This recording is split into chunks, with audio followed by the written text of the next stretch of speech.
প্রিয় শিক্ষার্থীরা, আসসালামু আলাইকুম। আশা করি তোমরা সবাই যার যার গিয়ে অবস্থান করে স্বাস্থ্যবিধি মেনে ভালো আছো। অনলাইন ক্লাসের ধারাবাহিকতায় আজকে আমি তোমাদের একাদশ শ্রেণীর উদ্ভিদবিজ্ঞানের ক্লাসটা নেব।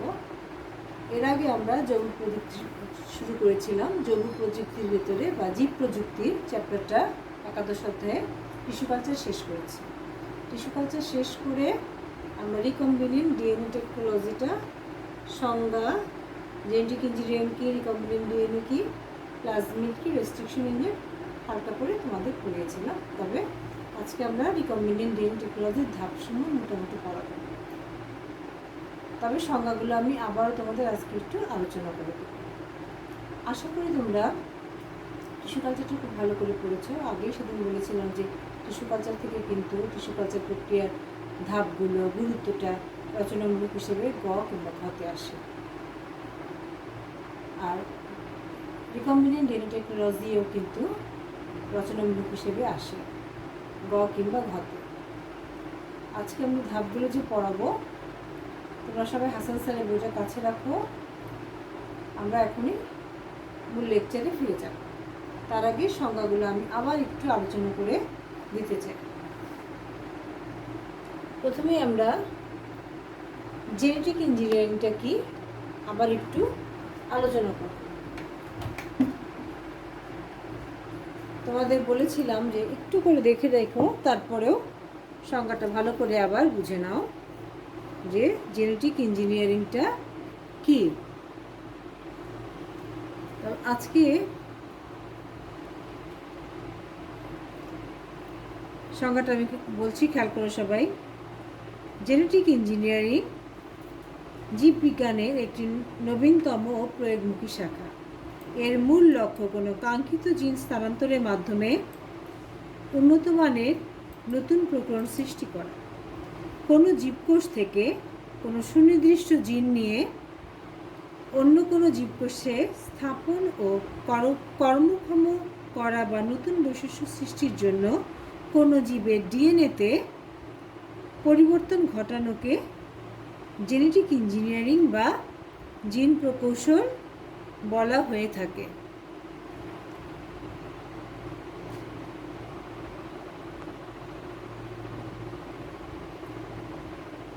জেনেটিক ইঞ্জিনিয়ারিংয়ের মাধ্যমে ডিএনএ অণুর কাঙ্ক্ষিত অংশ ব্যাকটেরিয়া থেকে মানুষে, উদ্ভিদ থেকে প্রাণীতে, প্রাণী থেকে উদ্ভিদে স্থানান্তর করা সম্ভব হয়।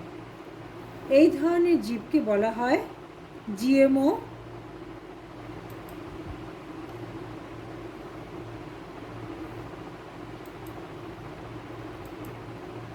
বা জেনেটিক্যালি মডিফাইড অর্গানিজম বা জিইও বা জেনেটিক্যালি ইঞ্জিনিয়ার্ড অর্গানিজম বা ট্রান্সজেনিক্স। তাহলে আমাদের প্রথম যে আলোচ্য সূচির প্রথম হেডিংটা জেনেটিক ইঞ্জিনিয়ারিং বা রিকম্বিনেন্ট ডিএনএ। তার জেনেটিক ইঞ্জিনিয়ারিংটিকে সবাই আশা করি বুঝতে পেরেছ। তার পৃষ্ঠা নাম্বারটা খেয়াল করবা। আমরা কিন্তু 335 থেকে 339 পৃষ্ঠা পড়াবো। এখন এই জেনেটিক ইঞ্জিনিয়ারিংটা আমরা কোন কোন ক্ষেত্রে প্রয়োগ করতে পারি? মানুষের ইনসুলিন তৈরির জিন ব্যাকটেরিয়াতে প্রবেশ করিয়ে এখন ওই সমস্ত ব্যাকটেরিয়া দিয়ে ইনসুলিন উৎপাদন করা সম্ভব হচ্ছে।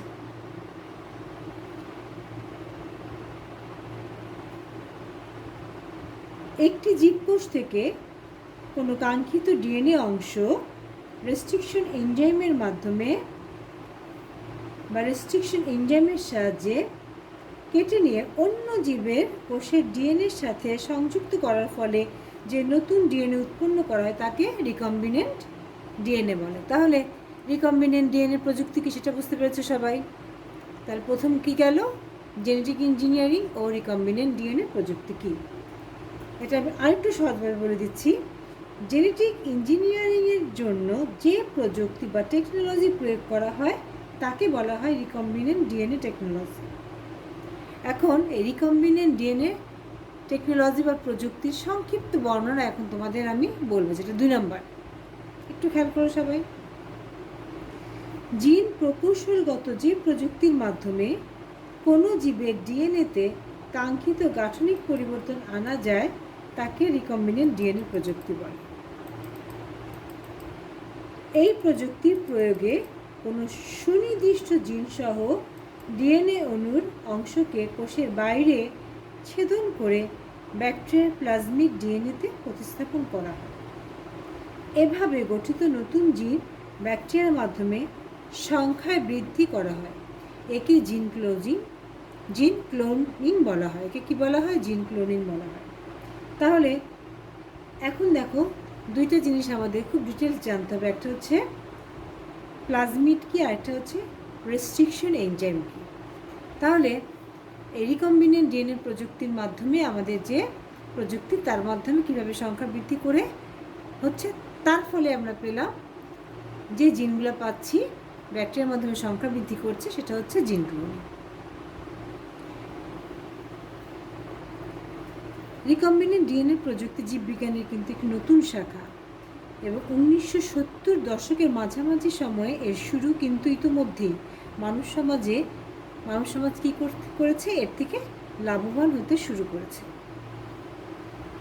রিকম্বিনেন্ট ডিএনএ প্রযুক্তি ও ট্রানজেনিক উদ্ভিদ উৎপাদন প্রক্রিয়া অণুজীবের উপর বিশেষভাবে নির্ভরশীল। তার মানে এই যে রিকম্বিনেন্ট ডিএনএ প্রযুক্তিটা আমরা পড়াচ্ছি বা এর মাধ্যমে যে ট্রানজেনিক উদ্ভিদটা তৈরি হবে, তা সরাসরি কার উপর নির্ভরশীল?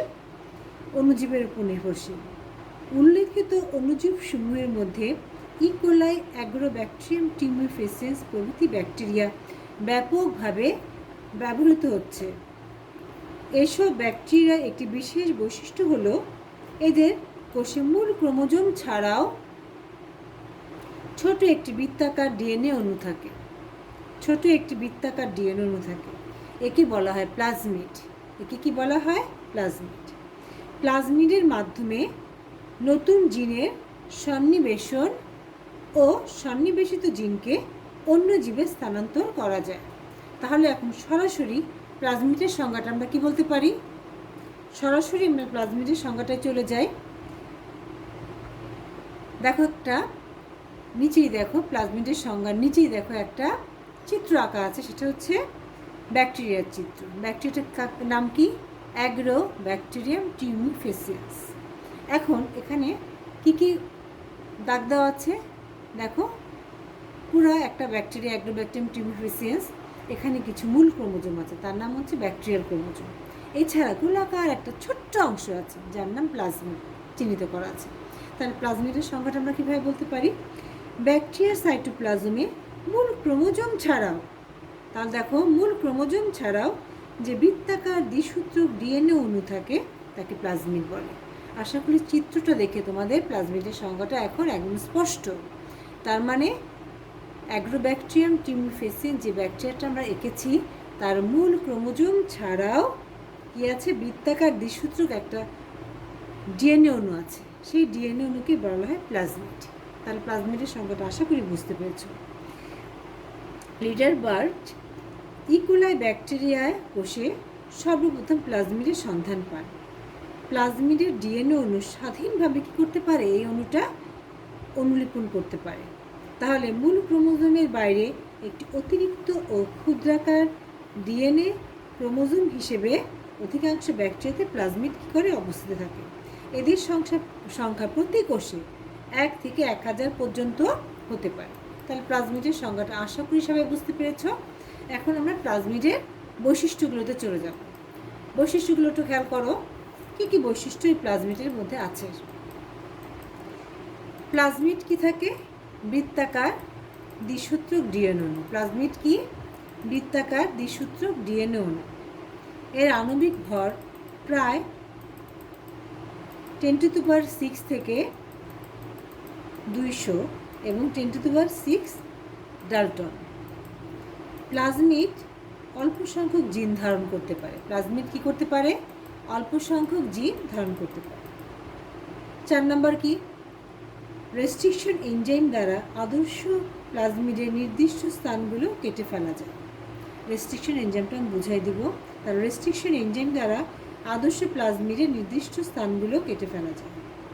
5 এরা কনজুগেশনের মাধ্যমে সহজে অন্য ব্যাকটেরিয়ায় সঞ্চারিত হয় কনজুগেশনের মাধ্যমে।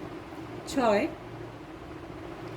কোনো কোনো প্লাজমিডের জিন বিশেষ ধরনের রাসায়নিক বস্তু সংশ্লেষণ করতে পারে, যেমন কলিসিন, ভিব্রিওসিন ইত্যাদি। এই হলো প্লাজমিডের বৈশিষ্ট্য। এখন আমরা যাব প্লাজমিডের ব্যবহার। প্লাজমিড কী কাজে আমরা ব্যবহার করে থাকি, ব্যবহারগুলো একটু খেয়াল করো। বৈশিষ্ট্যগুলো আশা করি সবাই বুঝতে পেরেছ। এখন ব্যবহারটা একটু বুঝে নাও সবাই। আণবিক বংশবিদ্যার বা মলিকুলার জেনেটিক্স গবেষণায় বিভিন্ন ক্ষেত্রে প্লাজমিড ব্যাপকভাবে ব্যবহার করা হয়। জেনেটিক ইঞ্জিনিয়ারিং, জিন ক্লোনিং ইত্যাদি কাজে প্লাজমিড অত্যন্ত উপযোগী বাহক হিসেবে কাজ করে। প্লাজমিড ডিএনএ ব্যবহার করে আধুনিক জীব প্রযুক্তির বিভিন্ন ক্ষেত্রে অভূতপূর্ব সাফল্য পাওয়া গিয়েছে, যেমন মানুষের ইনসুলিন জিন ক্লোনিং, রোগ ও পোকামাকড় প্রতিরোধ ক্ষমতা সম্পন্ন উদ্ভিদ উৎপাদন ইত্যাদি উল্লেখযোগ্য। আশা করি বৈশিষ্ট্যের সাথে ব্যবহারটা ভালো করে বুঝেছ। এখন আমরা রেস্ট্রিকশন এনজাইম সম্পর্কে একটু আলোচনা করি। রেস্ট্রিকশন এনজাইম তোমার রিকম্বিনেন্ট ডিএনএতে একটা বিশাল মুখ্য ভূমিকা পালন করছে। সংজ্ঞাটা একটু খেয়াল করো। রেস্ট্রিকশন এনজাইম কি? যে এনজাইম প্রয়োগ করে ডিএনএ অণু নির্দিষ্ট সিকোয়েন্সের একটি অংশ কেটে নেওয়া যায়, ওই এনজাইমকে রেস্ট্রিকশন এনজাইম বলে। এরা ডিএনএ অণুর একটি নির্দিষ্ট সিকোয়েন্স, যাকে রেস্ট্রিকশন সাইট বলা হয়, তা কেটে নিতে সক্ষম হয়। প্রতিটি ব্যাকটেরিয়াম কোষে কমপক্ষে একটি রেস্ট্রিকশন এনজাইম উৎপন্ন করে থাকে। শত শত প্রকার ব্যাকটেরিয়া কোষে শত শত ধরনের রেস্ট্রিকশন এনজাইম উৎপন্ন হয়। এরা ডিএনএ সূত্র কাটার জন্য নিজস্ব সিকোয়েন্স কী করতে পারে, শনাক্ত করতে পারে এবং ওই সিকোয়েন্স সাইট কেটে নিতে পারে। বিভিন্ন ধরনের ব্যাকটেরিয়া থেকে এখনও পর্যন্ত সহস্রাধিক রেস্ট্রিকশন এনজাইম পৃথক করা হয়েছে। যে একটা নাম আমি বলি, HIN3, BAM1 প্রভৃতি। রেস্ট্রিকশন এনজাইম সমূহ ডিএনএ অণুর একটি সুনির্দিষ্ট সাজান পদ্ধতির অংশকে কেটে দেয়। সাধারণত এরা কি করে, 4 থেকে 6 জোড়া বেস অংশ কেটে নেয়। রেস্ট্রিকশন এনজাইমকে ডিএনএ অণুর কর্তনের সূক্ষ্ম ছুরিকা হিসেবে ব্যবহার করা হয়। তার মানে দেখো, এই রেস্ট্রিকশন এনজাইম কী করছে, ডিএনএ অণুর ছুরিকা বা ছুরি হিসেবে ব্যবহার করা হচ্ছে, যাকে আমরা কি বলতে পারি, আণবিক কাঁচি বা বায়োলজিক্যাল নাইফও একে আমরা বলতে পারি। যাই হোক, তাহলে আমরা প্লাজমিড সম্পর্কে ধারণা নিলাম, রেস্ট্রিকশন এনজাইম সম্পর্কে ধারণা নিলাম। এখন আমাদের রিকম্বিনেন্ট ডিএনএ ধাপসমূহ বোঝা কিন্তু অনেক সহজ হবে। এই রিকম্বিনেন্ট ডিএনএ টেকনোলজির কিন্তু বেশ কয়েকটা ধাপ আছে। সেই ধাপগুলো আমরা এখন পর্যায়ক্রমে পড়ব। এর 8টা ধাপ আছে। আমরা ধাপগুলো ধারাবাহিকভাবে পড়ে যাচ্ছি, তোমাদের বুঝিয়ে যাচ্ছি। তোমরা সবাই আশা করি মনোযোগী হবা, তাহলে তোমাদের সহজ হবে। কারণ আমি আগেই বলেছি, এতক্ষণ পর্যন্ত যে কোশ্চেনগুলো আমরা পড়ালাম সংজ্ঞা আকারে, সেগুলো কিন্তু ক এবং ঘতে আসবে। এখন যেটা পড়াচ্ছি রিকম্বিনেন্ট ডিএনএ ধাপসমূহ, এটা কিন্তু গতে আসবে এবং চিত্রসহ তোমাদের এই যে ধাপগুলো বর্ণনা করতে হবে। সবাই মনোযোগী হও। ক, প্রথমটাই হচ্ছে কাঙ্ক্ষিত ডিএনএ নির্বাচন ও পৃথককরণ। প্রথমে তুমি কি করবা, একটা কাঙ্ক্ষিত ডিএনএ নির্বাচন করবা এবং তারপর তুমি তাকে পৃথক করবা। ধরো মানুষের দেহ থেকেই তুমি একটা কাঙ্ক্ষিত ডিএনএ নির্বাচন করবা, তারপর তুমি তাকে পৃথক করবা। তারপর কীভাবে করবা, এটা তোমার বুঝতে হবে আগে। রিকম্বিনেন্ট ডিএনএ তৈরির প্রথম পদক্ষেপ হলো কাঙ্ক্ষিত ডিএনএ অণু নির্বাচন। নির্বাচনের পর কাঙ্ক্ষিত জীবের কোষ থেকে ডিএনএকে পৃথক করা হয়। তারপর তুমি কী করবা, কাঙ্ক্ষিত ডিএনএ নির্বাচন করার পর তুমি কী করবা, জীবকোষ থেকে সেই ডিএনএকে তোমার পৃথক করতে হবে। পৃথক করার জন্য প্রথমে কী করবে, প্রথমে কোষকে লাইসিস করা হয় এবং কোষের অভ্যন্তরে অবস্থিত লিপিড প্রভৃতি অণু থেকে ডিএনএ অণুকে রাসায়নিক পদ্ধতিতে পৃথক করা হয়। কারণ সেই ডিএনএ অনুসারে তোমার কী থাকতে পারে, প্রোটিন, শর্করা, লিপিড, নানা ধরনের পদার্থ থাকতে পারে। সেগুলোকে কী করতে হবে, তোমার রাসায়নিক পদ্ধতি দিয়ে পৃথক করতে হবে। এই ডিএনএ এর সাথে কিছু পরিমাণ আরএনএ ও প্রোটিনও মিশ্রিত থাকে। তারপরে তুমি কি করবা, এরপর বর্তিতে তুমি সিজিয়াম ক্লোরাইড বা সুক্রোজ গ্রেডিয়েন্ট সেন্ট্রিফিউজের মাধ্যমে উক্ত মিশ্রণকে নির্দিষ্ট ব্যান্ড আকারে পৃথক করা হয় এবং কাঙ্ক্ষিত ডিএনএ ব্যান্ডকে পৃথকভাবে আহরণ করে নেওয়া হয়। তবে বর্তমানে কি করা হয়, অনেক সময় সিলিকা নির্ভর কিট ব্যবহার করেও এই কাজটি সহজে করা যাচ্ছে। তাহলে আমরা কি করতে পারলাম, কাঙ্ক্ষিত ডিএনএ নির্বাচনও করলাম এবং আমরা তাকে পৃথকও করে ফেললাম। 2 নাম্বার বা খ হচ্ছে বাহক নির্বাচন। এই যে আমরা ডিএনএটাকে পৃথক করলাম, নির্বাচন করলাম, সরাসরি কি যে জীবদেহ থেকে নিচে তার মধ্যে ঢুকিয়ে দিব না, সরাসরি ঢুকানো যাবে না, আমাদের এখন বাহক নির্বাচন করতে হবে। আমরা আগেই বলেছি বাহক হিসেবে আমরা কি করি, অণুজীব ব্যবহার করি বা ব্যাকটেরিয়া ব্যবহার করি। বিশেষ করে কি ব্যবহার করা হয়, ইকোলাই বা অ্যাগ্রোব্যাকটেরিয়াম টিমিফেসিয়াস ব্যাকটেরিয়াটাই ব্যাপকভাবে ব্যবহার করে থাকে। এখানে মূলত অ্যাগ্রোব্যাকটেরিয়াম টিমিফেসিয়াস ব্যাকটেরিয়াটাই ব্যবহার করা হয়েছে। তাহলে বাহক হিসাবে আমরা কি ব্যবহার করব এবং কাকে নির্বাচন করব সেটা একটু বলে যাই, সবাই খেয়াল করো। কাঙ্ক্ষিত ডিএনএ এর প্রয়োজনীয় অংশ বহন করার জন্য একটি বাহক নির্বাচন করতে হয়। ব্যাকটেরিয়াতে অবস্থিত, আমরা আগেই ছবিটা এঁকেছিলাম, তোমরা দেখেছিলা, সেটার মধ্যে কী নিয়েছিলাম, অ্যাগ্রোব্যাকটেরিয়াম টিমিফেসিয়াসের মধ্যে একটা কি ছিল, প্লাজমিড ছিল, গোলাকার বৃত্তাকার ডিএনএ অণু, সেটাকে প্লাজমিড বলেছিলাম। তাহলে ব্যাকটেরিয়াতে অবস্থিত প্লাজমিড ডিএনএকে কাঙ্ক্ষিত ডিএনএ বহন করার জন্য বাহক হিসেবে ব্যবহার করা হয়। এই বাহক প্লাজমিড ডিএনএকে প্রয়োজন অনুসারে কি করা যায়, পরিবর্তন করাও যেতে পারে।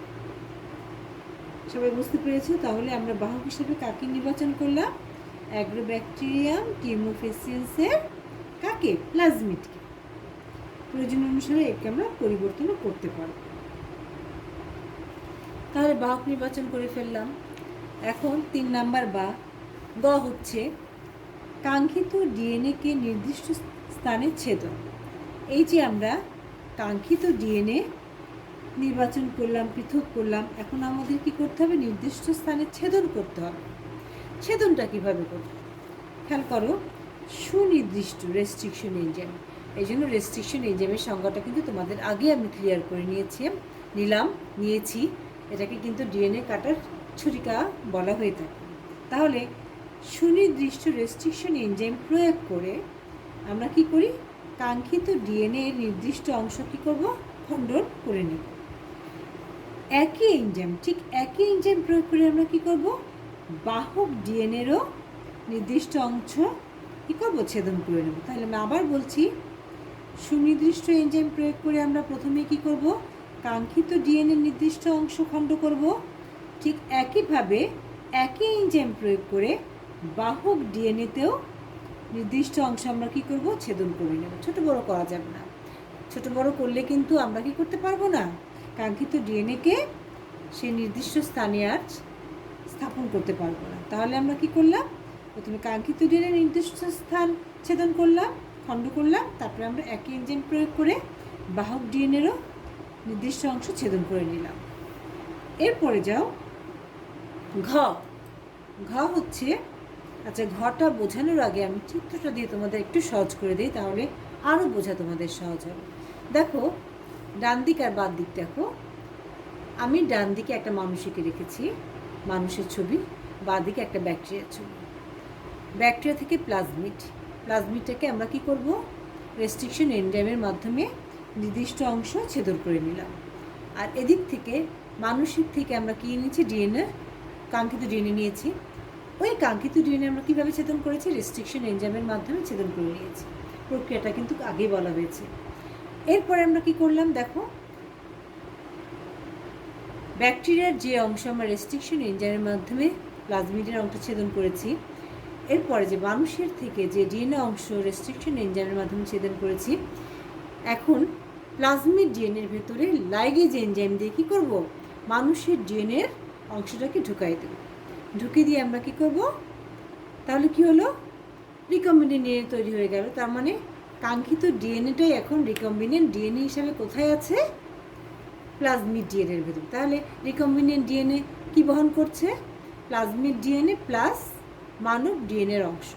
তাহলে আমরা এভাবেই কিন্তু রেস্ট্রিকশন এনজাইমের মাধ্যমে কর্তন করে প্লাজমিড ডিএনএর মধ্যে মানব ডিএনএ ঢুকিয়ে দিয়েছি। এর ফলে সৃষ্টি হয়েছে রিকম্বিনেন্ট ডিএনএ। তাহলে আমরা ঘটা একটু বুঝে নিই। ছবিটা দেখেছো সবাই, মনে রাখবে সবাই, তাহলে বুঝতে সহজ হবে। কিংবা তোমরা হাসান স্যারের বইটা খুলেও রাখতে পারো। তাহলে ঘর নাম্বার কি? ছেদনকৃত কাঙ্ক্ষিত ডিএনএ খণ্ডকে আমরা যে ডিএনএ অংশকে ছেদন করেছি বাহক প্লাজমিড ডিএনএতে স্থাপন করব। কোথায় স্থাপন করব? বাহক প্লাজমিড ডিএনএ। একটু ভালো করে বুঝে নাও কী করতে হবে এখানে। প্লাজমিড ডিএনএ হতে বের করে নেওয়া অংশকে, আবার বলতেছি, প্লাজমিড ডিএনএ হতে বের করে নেওয়া অংশের ফাঁকা স্থানে যেটা আমরা রেস্ট্রিকশন এনজাইমের মাধ্যমে কেটে নিয়েছি, ছেদন করেছি। তাহলে প্লাজমিড ডিএনএ হতে বের করে নেওয়া অংশের ফাঁকা স্থানে কাঙ্ক্ষিত ডিএনএ খণ্ডকে প্রতিস্থাপন করা হয়। কি করব? কাঙ্ক্ষিত ডিএনএ খণ্ডকে আমরা সেখানে প্রতিস্থাপন করব।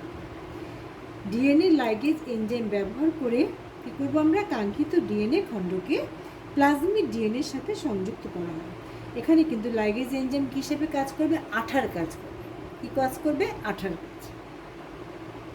ফলে প্লাজমিড ডিএনএটি কাঙ্ক্ষিত ডিএনএ খণ্ড বহন করে। তাহলে প্লাজমিড ডিএনএ এখন কী খণ্ড বহন করছে? কাঙ্ক্ষিত ডিএনএ খণ্ড। কাঙ্ক্ষিত ডিএনএ খণ্ড প্লাজমিড ডিএনএতে সংযুক্ত হবার ফলে রিকম্বিনেন্ট ডিএনএ তৈরি হয়ে গেল। তাহলে রিকম্বিনেন্ট ডিএনএ সৃষ্টি হয়ে গেল। ছবিটা নিশ্চয়ই তোমরা মনে করতে পারছো বা কিংবা বই দেখতে পাচ্ছ, আমি দেখিয়েছি তোমাদের আগে। তাহলে রিকম্বিনেন্ট ডিএনএ সৃষ্টি হয়ে গেল। এখন চলে যাও উমোতে কি? পোষক নির্বাচন। তাহলে আমরা তো এখন বাহক নির্বাচন করলাম, এখন কেন আবার পোষক লাগবে? হ্যাঁ, পোষকও নির্বাচন করতে হবে। মনে রাখবা পোষকটাও কিন্তু একটা কি? অণুজীব বা ব্যাকটেরিয়া, সেটাও কিন্তু অ্যাগ্রোব্যাকটেরিয়াম টিমিফেসিয়েন্সি ব্যাকটেরিয়া নেওয়া হয়েছে।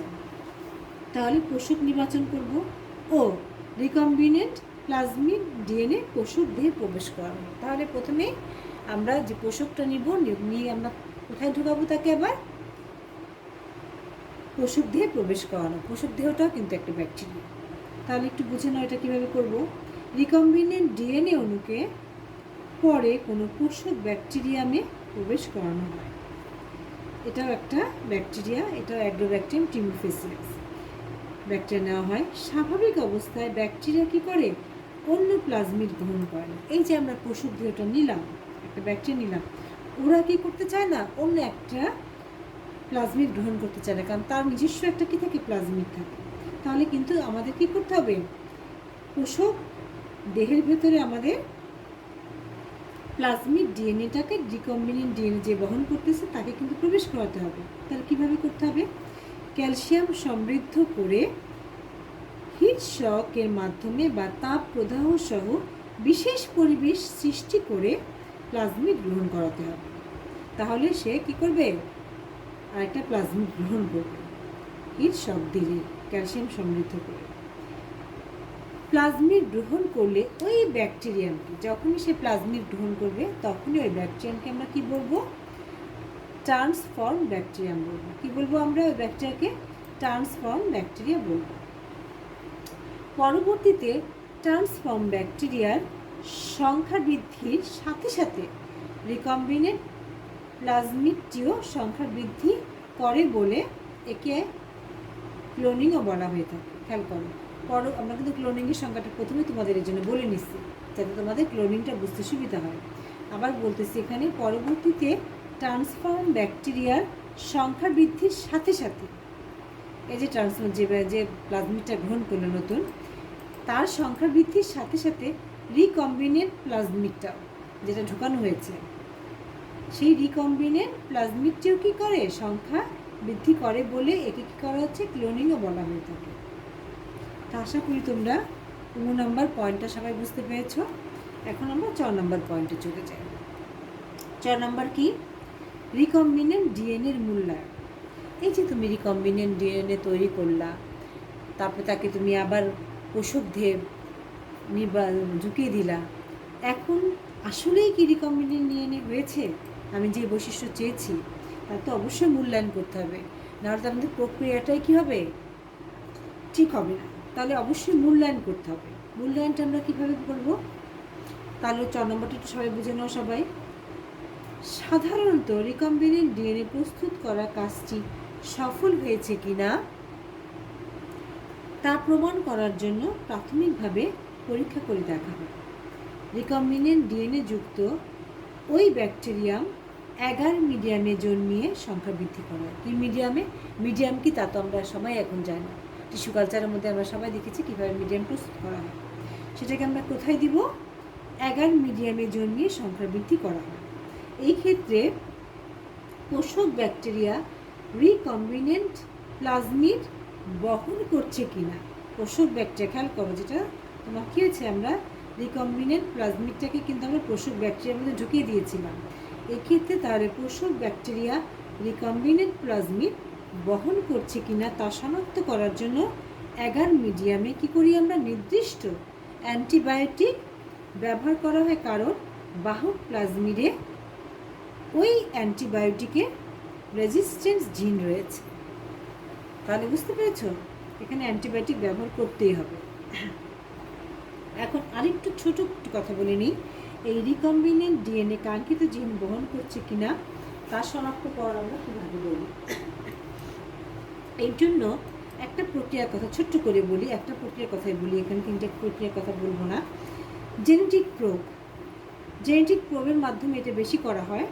জেনেটিক প্রোব হলো একটি রেডিও অ্যাক্টিভলি চিহ্নিত টার্গেট জিনের পরিপূরক এক স্ট্র্যান্ড বিশিষ্ট ডিএনএ বা এমআরএনএ। এই প্রক্রিয়ার মাধ্যমে শনাক্তকরণটা করা হয়ে থাকে। এরপরে চলে যাও ছ হচ্ছে রিকম্বিনেন্ট ডিএনএকে অ্যাগ্রোব্যাকটেরিয়ামে স্থানান্তর। রিকম্বিনেন্ট ডিএনএ তৈরির সময় বাহক হিসাবে টিআই প্লাজমিড ব্যবহার করা হয়ে থাকলে ওই ডিএনএকে অ্যাগ্রোব্যাকটেরিয়ামে কী করা হয়? স্থানান্তর করা হয়ে থাকে। ঠিক আছে, তাহলে অ্যাগ্রোব্যাকটেরিয়াম আমরা স্থানান্তর করলাম। লাস্ট হচ্ছে কাঙ্ক্ষিত উদ্ভিদ কোষে রিকম্বিনেন্ট ডিএনএ প্রবেশ করানো। এখন যে বৈশিষ্ট্যটা, মানে রিকম্বিনেন্ট ডিএনএটা আমরা যে পেলাম, তাকে আমরা কি করব? কাঙ্ক্ষিত উদ্ভিদ কোষে প্রবেশ করালেই আমরা কাঙ্ক্ষিত উদ্ভিদ পেয়ে যাব। তাহলে এটা একটু বুঝে নাও। কাঙ্ক্ষিত জিন সমৃদ্ধ কোনো কাঙ্ক্ষিত উদ্ভিদ সৃষ্টি করতে হলে কাঙ্ক্ষিত জিনকে কী করতে হবে? কাঙ্ক্ষিত উদ্ভিদ কোষে, খেয়াল করো, কাঙ্ক্ষিত জিনকে কাঙ্ক্ষিত উদ্ভিদ কোষে অ্যাগ্রোব্যাকটেরিয়াম টিউমিফেসিয়েন্সের মাধ্যমে বা অন্য পদ্ধতিতে স্থানান্তর করতে হবে।